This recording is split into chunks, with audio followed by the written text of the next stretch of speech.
Hello everyone, welcome to Dronacharya IAS, and today we are going to discuss some of the very important articles from the Hindu newspaper.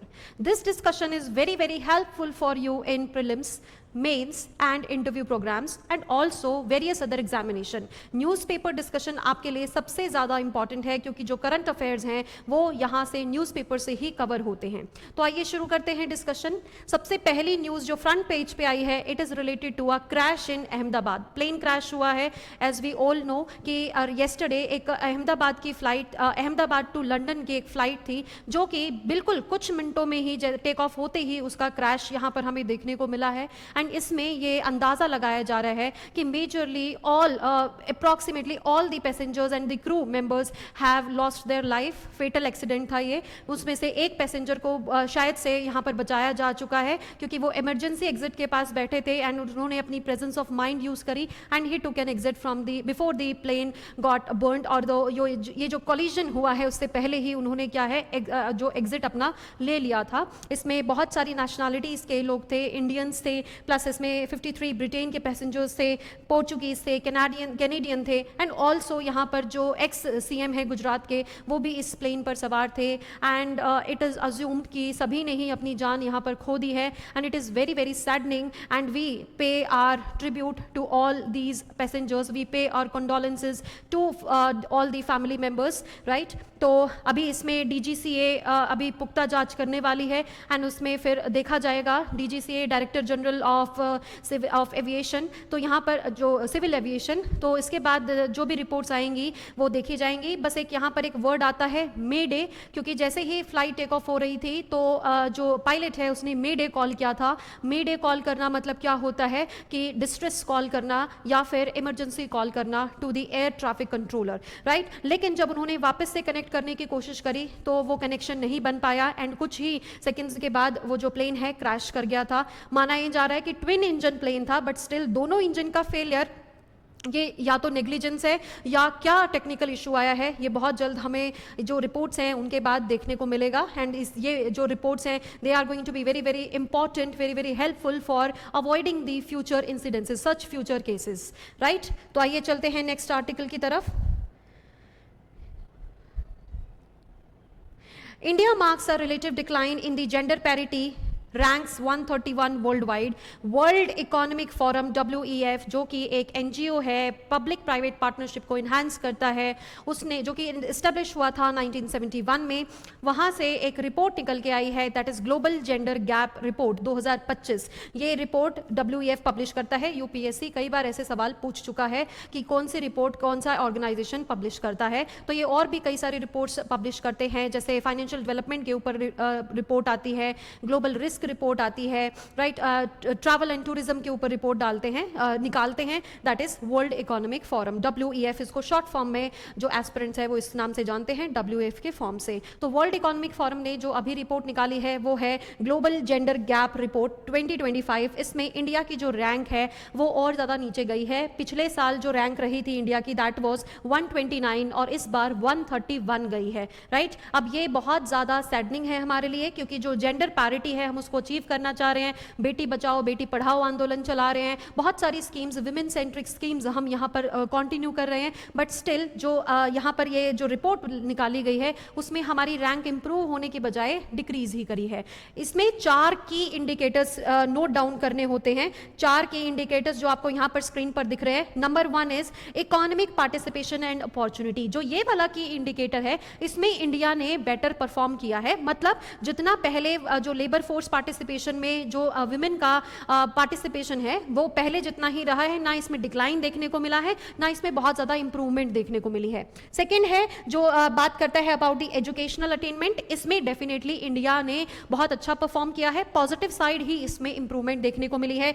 Health and survival में भी हमें improvement देखने को मिली है क्योंकि जो sex ratio at birth है वो राइज किया है. ऑल ओवर इंडिया एवरेज के तौर पर देखें तो वो राइज किया है, राइट. लेकिन हम लैक कहाँ पर कर रहे हैं, पॉलिटिकल एम्पावरमेंट। ये 4 की इंडिकेटर्स हैं। पूछा जा सकता है आपसे which of the following are the key indicators in the gender gap, global gender gap report released by WEF। ऐसे क्वेश्चंस कई बार देखने को मिलते हैं, तो उनमें से हमें पता होना चाहिए, एक तो इकोनॉमी एंड डेवलपमेंट से रिलेटेड है, दूसरा एजुकेशन से रिलेटेड है, तीसरा यहाँ पर हेल्थ से रिलेटेड है, and last is about the political empowerment. जब हम पॉलिटिकल एम्पावरमेंट की बात कर रहे हैं तो पॉलिटिकल पार्टिसिपेशन यहाँ पर बहुत इंपॉर्टेंट है कि पॉलिटिकल पार्टिसिपेशन इंडियन वुमेन का डिक्रीज किया है। पार्लियामेंट में भी ये जो पार्टिसिपेशन है डिक्रीज किया है, इसकी वजह से जो हमारी रैंक है वो नीचे गई है। प्लस इसमें जो टॉप जो कंट्री रही है वो रही है आइसलैंड। यहाँ पर आपको देखने को मिलेगा, जस्ट अ सेकेंड,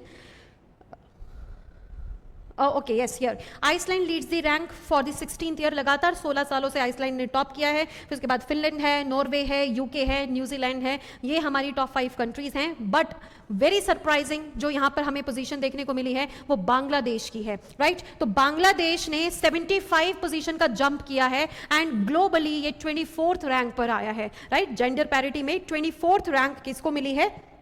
बांग्लादेश को मिली है। तो यहाँ पर इस आर्टिकल में यही सब आपको बताया जा रहा है कि हम कौन कौन से इंडिकेटर्स में बेटर परफॉर्म कर रहे हैं, कौन से इंडिकेटर्स में हम लो परफॉर्मेंस हमारी रही है। फॉर एग्जांपल यहाँ पर आपको बताया जा रहा है India recorded a drop in parity in political empowerment for the second year in रो।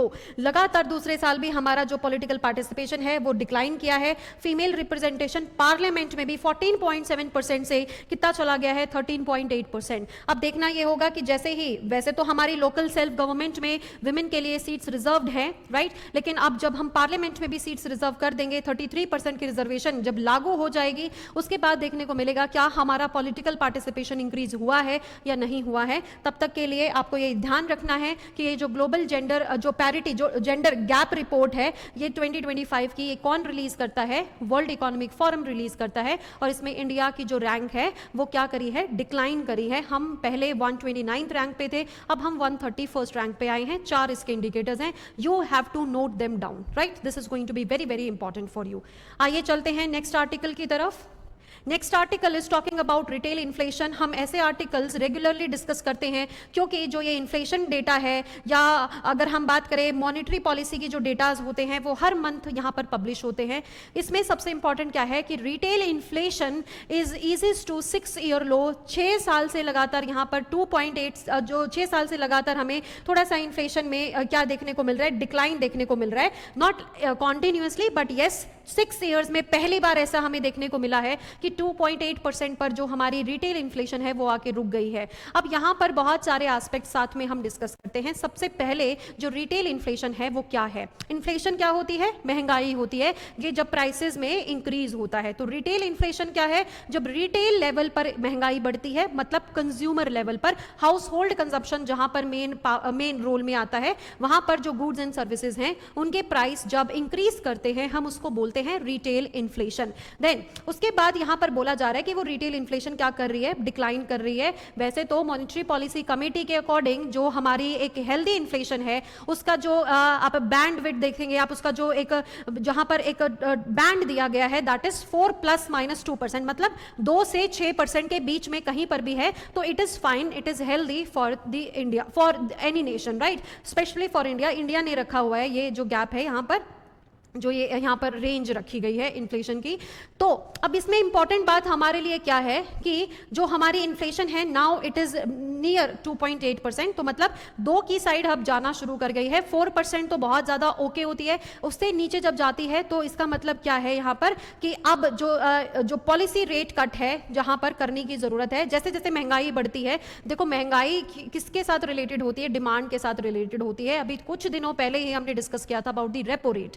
तो जब आरबीआई जो इंटरेस्ट देता है बैंक्स को, उसका इंटरेस्ट रेट, सॉरी, जो जब आरबीआई बैंक्स को लोन देता है तो उसका जो इंटरेस्ट रेट है वो अगर उसका इंटरेस्ट रेट कम कर देता है, मतलब बैंक्स को सस्ता लोन देता है, तो बैंक्स भी उस चीज को आगे ट्रांसमिट करते हैं, ट्रांसमिशन होता है, एंड जो पब्लिक है उसको भी क्या मिलेगा? लोन सस्ता मिलेगा। जब पब्लिक को लोन सस्ता मिलेगा तो ज्यादा लोग बैंक से लोन लेना पसंद करेंगे। बैंक से जब वो सस्ता लोन लेंगे तो उसकी वजह से आगे जाके डिमांड बढ़ने वाली है। जब लोगों के पास अब लोन सस्ता हो गया है, लोग ज्यादा पैसा ले रहे हैं बैंक से, तो मार्केट में जो मनी फ्लो है वो इंक्रीज कर गया है। मनी फ्लो इंक्रीज करने की वजह से क्या होता है कि जो डिमांड है वो इंक्रीज होती है, एंड जो ये हेल्दी इन्फ्लेशन है ये क्या इंडिकेट करती है कि ग्रोथ हो रही है नेशन में, डेवलपमेंट हो रही है, डिमांड इंक्रीज हो रही है, राइट। तो यहां पर ये इतनी इन्फ्लेशन इज हेल्दी, लेकिन अब आगे देखने को मिलेगा, क्योंकि जैसे जैसे इन्फ्लेशन बहुत ज्यादा बढ़ती है,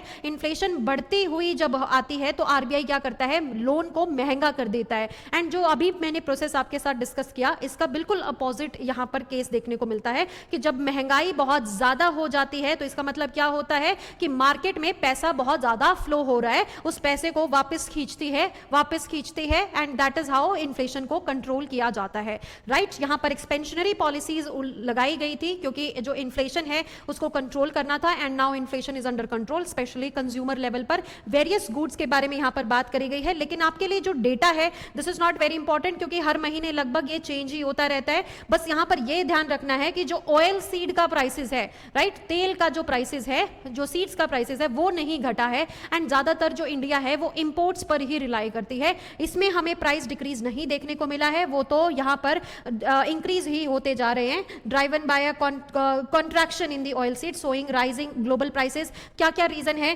कि जो ऑयल सीड सो कर रहे हैं उसमें भी कमी देखने को मिली है, ज्यादा लोग नहीं उगा रहे हैं, ग्लोबल प्राइसेस में इंक्रीज देखने को मिल रहा है, और इंडिया की ज्यादा डिपेंडेंस किसके ऊपर है, इंपोर्ट्स के ऊपर है। So this is very important. यहां पर स्टार्टिंग में ही आपसे डिस्कस किया गया है कि inflation as measured by the consumer price index, CPI ने यहां पर इसको मेजर किया है। तो सीपीआई क्या है, कंज्यूमर प्राइस इंडेक्स। इसको कौन रिलीज करता है, इसको एनएसओ रिलीज करता है, मंथली ये रिलीज होता है। यहां पर जो एनएसओ है वो कहाँ आता है, वो किसके अंडर आता है, ministry of statistic and programme implementation के अंडर आता है। सीपीआई भी कई तरीके का होता है, फॉर एग्जांपल इंडस्ट्रियल वर्कर है, फॉर एग्जांपल एग्रीकल्चरल लेबरर्स हैं, फॉर एग्जांपल रूरल लेबरर्स हैं। ये जो तीनों वर्कर्स एंड लेबरर्स वाले सीपीआई हैं ये लेबर ब्यूरो यहाँ पर पब्लिश करता है। लेकिन जो यहाँ पर हम देखें कि जो अर्बन नॉन मैन्युअल एम्प्लॉयज है उनका जो सीपीआई है वो एनएसओ पब्लिश करता है। So these kind of information are very very important for your prelims preparation. ठीक है, तो आइए चलते हैं अगले आर्टिकल की तरफ।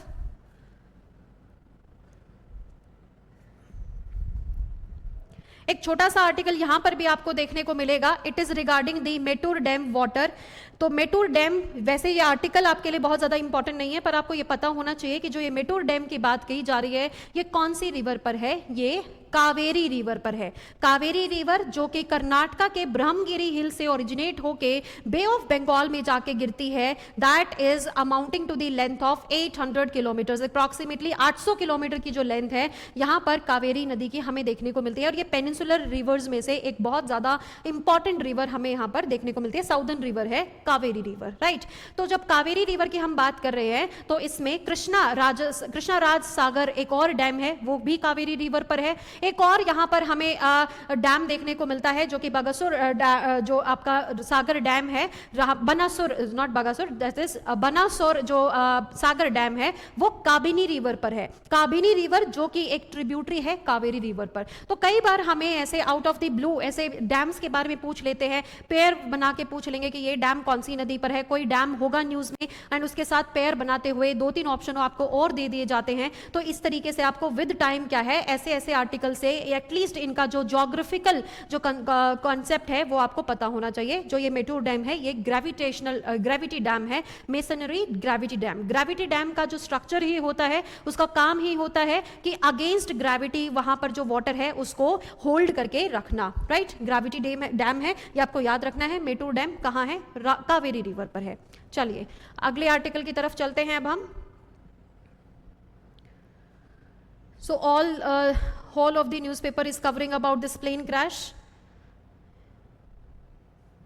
Okay, very very important article, science behind right AC temperature. Yesterday also we discussed about this right AC temperature. तो यहाँ पर अभी बात करी गई है, मिनिस्ट्री ऑफ पावर की तरफ से ये इंडिकेशन दिया जा रहा है कि बहुत ही जल्द ऐसा देखने को मिलेगा। BEE that is bureau of energy efficiency ने भी यहाँ पर एक इंडिकेशन दिया है कि जो टेम्परेचर है एसीज का उसकी रेंज 20 से 28 ही रखी जाएगी, 16 तक नहीं जाने देंगे। अब इसके कुछ कंसर्न्स यहाँ पर बताए हैं बीच में। इस आर्टिकल में यहाँ पर यह भी बताया गया है कि जो एसीज हैं वो कैसे फंक्शन करते हैं, राइट, वो हमारे लिए बहुत ज़्यादा इंपॉर्टेंट नहीं है, बट आपको एक बेसिक सा आइडिया होना चाहिए कि वो कैसे फंक्शन यहाँ पर कर रहे हैं, right. Starting from the here this part, यहाँ पर जैसे कल हमने डिस्कस किया कि 20 डिग्री से 28 डिग्री तक इसका जो टेम्परेचर है वो यहाँ पर फिक्स किया जाएगा, एंड बाद में इसमें बोला गया है कि जैसे 1 डिग्री भी अगर आप यहाँ पर इंक्रीज करोगे टेम्परेचर को, मतलब अगर आप 20 से 21 भी लेके जा रहे हो, तो जो एनर्जी एफिशिएंसी है वो 6% तक हम यहाँ पर क्या कर सकते हैं, अचीव कर सकते हैं। And 24 degree Celsius recommendation has come from the BEE study that should all consumer adopt the setting की, मतलब एक एवरेज जो होता है 24 डिग्री सेल्सियस का जो टेम्परेचर है एसी का, that is amicable, that is very very very good for the environment also and very very good for the human health also. तो यहाँ पर एक हेल्थ का कंसेप्ट भी डाला जा रहा है। यहाँ पर बोला जाता है कि जैसे 18 to 21 डिग्रीज का जो टेम्परेचर है, जो यहाँ पर बहुत कई बार ऐसे ब्लैंकेट थ्योरी दी जा रही है, कि ब्लैंकेट थ्योरी हमने कल भी डिस्कस करी कि जैसे 16 पर टेम्परेचर कर दिया, 18 पर टेम्परेचर कर दिया, एंड कंबल ओढ़ के सो रहे, जो ठंड में हम कंबल यूज करते हैं वो कंबल यहाँ पर लेके सोते हैं, तो इसकी वजह से हमें लगता है कि ये तो बहुत ही एमिकेबल टेम्परेचर है, बहुत ही अच्छा टेम्परेचर है। लेकिन विद टाइम क्या होता है, जो आपका जो एमिकेबल टेम्परेचर है उससे अगर आप नीचे जाते हैं, 16 to 18 जाते हैं, तो ये आपके ब्लड प्रेशर पर भी इंपैक्ट डालता है। कैसे डालता है कि जो हमारे ब्लड वेसल्स हैं वो क्या करते हैं, श्रिंक करते हैं। श्रिंक करने की वजह से जो ब्लड पंप हो रहा है वो बहुत इजीली फ्लो नहीं कर पाता, तो इसकी वजह से जो है प्रेशर ब्लड का वेसल्स के ऊपर बढ़ना शुरू हो जाता है, और यही तो होता है हाई ब्लड प्रेशर। जब ब्लड इजीली फ्लो ना कर पाए, यही तो रीजन है ब्लड प्रेशर का हाई होने का, एंड जब ब्लड प्रेशर हाई होता है तो वेरियस कंडीशंस डेवलप होती हैं, हाइपरटेंशन होता है, एंजाइटी होती है, एंड जो अच्छी नींद होती है, क्वालिटी स्लीप है, वो भी यहाँ पर अचीव नहीं होती। हमारे दिमाग में ये होता है कि हाँ हम बहुत अच्छी नींद ले रहे हैं, बहुत कम टेम्परेचर पर हम बहुत अच्छी तरीके से सो रहे हैं, लेकिन अल्टीमेटली जो शिवरिंग है उसकी वजह से भी यहाँ पर हाइपरटेंशन, एंजाइटी, ये चीज़ें लॉन्ग रन में हमें देखने को मिलती हैं। एंड जो चिल्ड्रन हैं, एज्ड लोग हैं, उनके केस में तो हमें हेल्थ इश्यूज भी देखने को मिलते हैं। अगर कोई एस्थमा से ग्रसित है तो उसका एस्थमा भी ट्रिगर हो सकता है इतने कम टेम्परेचर से। तो दैट इज वाई एक एमिकेबल टेम्परेचर यहाँ पर सजेस्ट किया गया है। 24 degree Celsius is very nice. 24 degree Celsius आपकी हेल्थ के लिए भी अच्छा है, एनर्जी के लिए भी अच्छा है, आपके इलेक्ट्रिसिटी बिल के लिए भी अच्छा है, राइट। जरूरी नहीं है कि आपका जो एसी है वो 16 डिग्री का अगर आपको टेम्परेचर ऑफर कर रहा है और आगे आने वाले समय में 16 डिग्री नहीं मिलेगा तो आप तो 16 पे चला सकते हो। नो, अगर वो कोई यहाँ पर रिसर्च करके, अगर कोई यहाँ पर स्टडी करके अगर 18 डिग्री या 20 डिग्री यहाँ पर सजेस्ट कर रहे हैं, तो इसका मतलब कि जो 24 डिग्री सेल्सियस है वो बेस्ट टेम्परेचर होता है, ठीक है। क्योंकि WHO की भी एक यहाँ पर स्टडी आई है, WHO की स्टडी के बारे में यहाँ पर बात की गई है कि उन्होंने 2018 में 18 डिग्री सेल्सियस मिनिमम बताया है।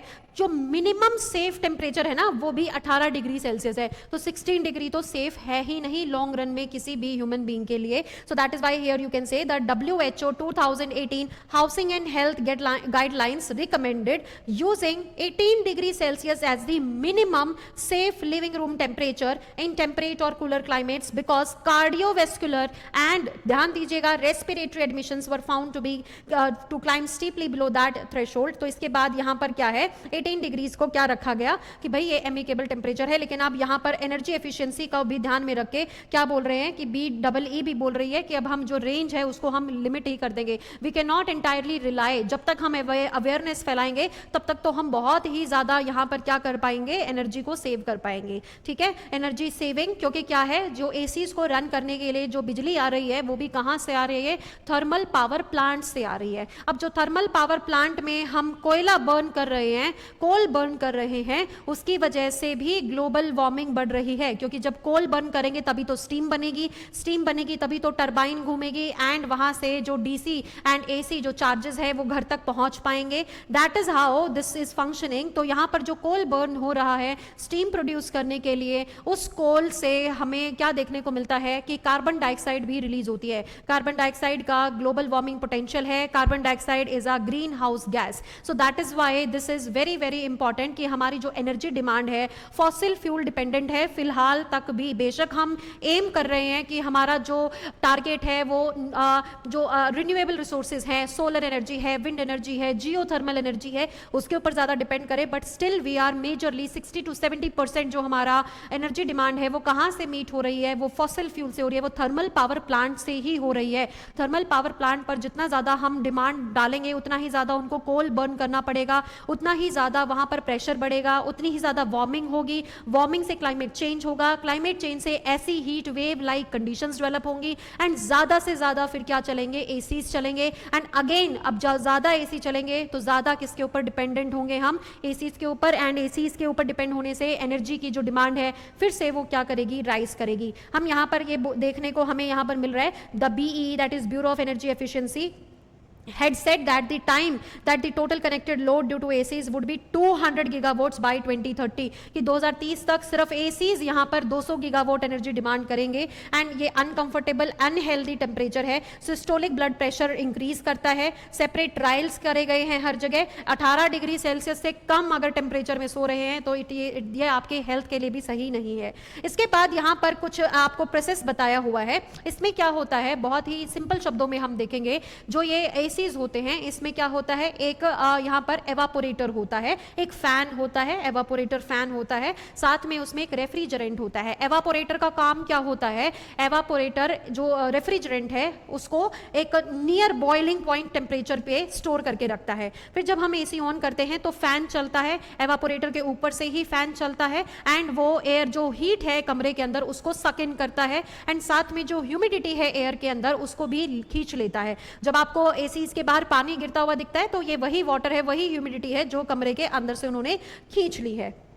ओके तो यहां पर बोला गया है टिपिकल वेपर कंप्रेशन साइकिल यहां पर यूज किया जाता है। एक रेफ्रिजरेंट होता है जो हीट को ट्रांसपोर्ट करता है, एवापोरेटर होता है जो रेफ्रिजरेंट को इसके बॉइलिंग पॉइंट पर होल्ड करके रखता है। जब फैन चलता है एयर में ओवर द एवापोरेटर तो रेफ्रिजरेंट क्या करता है, बॉयल करना शुरू करता है। क्यों बॉयल कर रहा है, मतलब पहले ही क्या था, वो बस बॉइलिंग पॉइंट के टच करने वाला है, जैसे ही वो हीट एब्जॉर्ब करेगा ये रेफ्रिजरेंट क्या करना शुरू कर देगा, बॉयल करना शुरू कर देगा, क्योंकि बॉइलिंग पॉइंट पर तो पहले ही था। तो अब जब ये बॉयल करेगा तो मतलब क्या है, इसने हीट एब्जॉर्ब करी है, तो it has absorb the heat from the air, the air also becomes dehumidified, dehumidity हो जाती है, ह्यूमिडिटी को एब्जॉर्ब कर लिया है। एंड क्या है, अब जब ये वाटर, अब जो ये एयर है it flows to the compressor as super heated vapour, sorry जो ये रेफ्रिजरेंट है ये कहां जाता है, कंप्रेसर के पास जाता है सुपर हीटेड वेपर की फॉर्म में, क्योंकि बॉइलिंग है तो वेपर की फॉर्म में जा रहा है। कंप्रेसर क्या करेगा, इसको कंप्रेस कर देगा, वेपर को क्या करेगा, कंप्रेस कर देगा। कंप्रेस करने की वजह से क्या होता है, एक तो इसका जो टेम्परेचर है वो कम आएगा, साथ में इसको लिक्विड फॉर्म में दोबारा से चेंज कर देगा। 3 से 4 गुना यहां पर क्या कर देगा, ये इसको कंप्रेस कर देगा। In the process heating it up to 90 degree Celsius, this is the step during which the AC consumes most of its power, सबसे ज्यादा जो पावर है वो यहां पर ही क्या होती है, कंज्यूम होती है। High pressure super heated vapour then moves to the condenser, I am sorry, compressor क्या करेगा, उसको कंप्रेस करेगा, एंड उसकी जो टेम्परेचर है वो कहां तक चला जाएगा, 90 डिग्री सेल्सियस पर। फिर उसके बाद जो बिल्कुल अब ये सुपर हीटेड रेफ्रिजरेंट हो गया है ये अब जाएगा कंडेंसर के पास। कंडेंसर इसको क्या करेगा, कूल ऑफ करेगा, where it naturally loses its heat, जैसे ही कंडेंसर में जाएगा इसकी हीट नेचुरली रिलीज हो जाएगी। एंड आपने देखा होगा बाहर जो एसी का फैन लगता है वहां से वो हीट एनवायरमेंट में फ्लो कर जाती है और वो दोबारा से साइकिल रिपीट करके रेफ्रिजरेंट कहां आ जाता है, नियर बॉइलिंग पॉइंट आ जाता है, right. This is very very technical, you don't need to understand entirely, ये आपसे कभी क्वेश्चंस में नहीं पूछा जाएगा, बट ये आपको पता होना चाहिए कि एक रेफ्रिजरेंट होता है, इसमें एक एवापोरेटर होता है, साथ में इसमें कंप्रेसर होता है, एक कंडेंसर होता है। कई बार आप जब भी कभी देखा होगा कि एसीज खराब हो गए तो कभी कहते हैं कंप्रेसर खराब हो गया है, कंडेंसर खराब हो गया है, रेफ्रिजरेंट डालना पड़ेगा, गैस डालनी पड़ेगी, बोला जाता है कई बार, है ना। तो ये क्या है, ये सारे इसके फीचर्स हैं जिसकी वजह से क्या है, आप यहाँ पर जो एक साइकिल है कैसे वर्क करता है एसी यहाँ पर इसमें एक्सप्लेन करा हुआ है। प्लस इसमें आपसे बस ये जरूर पूछा जा सकता है कि जो मैक्सिमम हीट है, मैक्सिमम एनर्जी यूज होता है जो एसी में, वो किस टाइम हो रहा होता है, कि जब यहाँ पर वो जो वेपर है, बॉइलिंग वेपर है, उसको 90 डिग्रीज तक सुपर कंप्रेस किया जाता है, 3 से 4 गुना कंप्रेस किया जाता है। Maximum use of power, maximum use of बिजली, इलेक्ट्रिसिटी, ये ही इसी स्टेप में होता है, राइट। देन यहाँ पर इसके बाद रिस्क ऑफ लो टेम्परेचर, वही हेल्थ रिलेटेड प्रॉब्लम्स बताई हुई हैं, जैसे यहाँ पर cold spaces, general population can develop high risk of hypertension बताया गया है, एस्थमा बताया गया है, रेस्पिरेटरी इन्फेक्शंस बताया गया है, जब 18 डिग्री से कम के टेम्परेचर में, आर्टिफिशियल टेम्परेचर में हम रहते हैं। देन उसके बाद यहाँ पर 2022 में रिसर्चर्स इन यूके रिपोर्टेड कि पीपल लिविंग इन परसिस्टेंटली, लगातार कोल्ड होम्स में अगर रहते हैं, तो they were at twice as much as risk of new episode of depression and anxiety. जितना ज्यादा कोल्ड क्लाइमेट होगा उतना ही ज्यादा डिप्रेशन एंड एंजाइटी के एपिसोड्स वहां पर अकर कर सकते हैं, even after adjusting for incomes and baseline mental distress. सब कुछ एड्रेस करने के बाद भी अगर लगातार आप किसमें रह रहे हो, एक कोल्ड क्लाइमेट में, कोल्ड होम में रह रहे हो, देन इसमें क्या है, मेंटल डिस्ट्रेस ऑटोमेटिकली आ सकता है। एंड इसके बाद अब यहाँ पर हमें अपना भी एक इंपॉर्टेंट स्टेप देखने को मिला है कि अब आगे से जो टेम्परेचर है उसको 20 डिग्री सेल्सियस से 28 डिग्री सेल्सियस तक ही रखा जाएगा, right. So that's all in today's discussion. Like the video, share the video, subscribe the channel. Thank you and have a nice day.